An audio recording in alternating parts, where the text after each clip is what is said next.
Hi, this is Tim, and I want to show you the mud volcano in Yellowstone National Park. The audio on this video is not very good, but it's just something you're going to have to learn to live with. The mud volcano is a pretty cool thermal feature, though. Sit back and enjoy this video. There we go.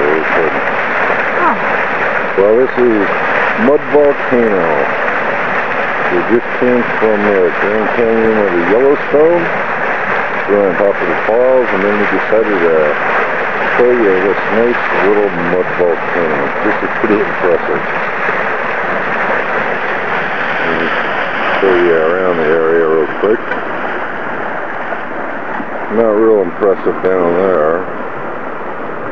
See, the trees don't like it too much, they die pretty quick. And we're just going to come down around here.